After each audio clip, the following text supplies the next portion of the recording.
briefing, general manager's report, upcoming recommendations for council action, innovation events and awards. Is our general manager Sargent here? Jackie, there you are. Great. Yes. Can you help us? Can you help us by compressing? Sorry. Thank you very much. Thank you. We will get through our items as quickly as we can. Good afternoon, Chair, Vice Chair, and committee members. I'm Jackie Sargent, Austin Energy General Manager. If you please bring up the presentation. Thank you. In addition to my report, Vice President of Power Production Pat Sweeney will provide the Decker Creek Power Station workforce planning. Erica Biersbach, Vice President of Market Operations, Resource Planning, Adam McElroy, Finance Director and Risk and Markets, and Tom Pierpoint, Vice President of Electric System Engineering and Technical Service, will provide a briefing on energy market economics and the Texas regulatory framework, how the power supply adjustment works, and circuit segmentation. Next slide, please. As I typically do, I want to brief the committee on Austin Energy upcoming recommendations for council action. The first item is a 5-year contract with KBS Electrical Distributors for network protectors not to exceed $10 million. This equipment is necessary for use in our downtown network, which is designed to provide maximum service continuity in a density service area.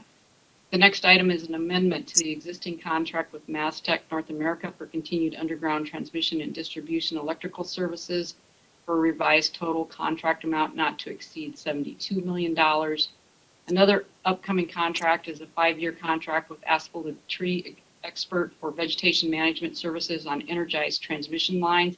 These are the high voltage lines for a total contract up to $17.5 million. Next slide, please. Next is a 5-year contract with KBS Electrical Distributors to provide circuit breakers for a not to exceed amount of $7 million. This contract will provide high voltage circuit breakers, which are used to de-energize transmission lines for construction and maintenance purposes and during fault and outage conditions. The next item is an amendment to the existing contract with Pike Electric for continued substation installation, repair, and maintenance services for $2 million. This will provide for continued and additional substation installation and maintenance services.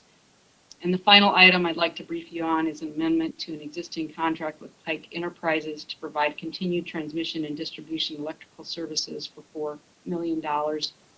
This will allow Austin Energy to complete planned and emergency transmission and distribution projects. Projects have increased over the course of the contract, and the requested amendment will allow Austin Energy to maintain services for the duration. Next slide, please. Lastly, I'd like to mention the 64th Annual Austin Energy Regional Science Fest, which is one of Texas's largest regional science fairs with students from 3rd through 12th grade. It encourages and rewards innovative student research, and it also provides scientists, engineers, and other professionals a chance to volunteer in the community.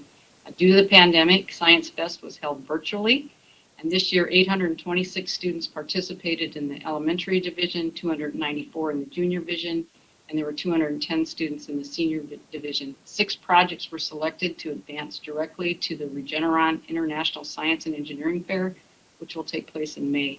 I'd like to say thank you to all the sponsors and volunteers for their support, also the participants. As always, it's great to celebrate with the young scientists of Austin and the surrounding area. And with that, it concludes my report. I'll pause if there's any questions you may have.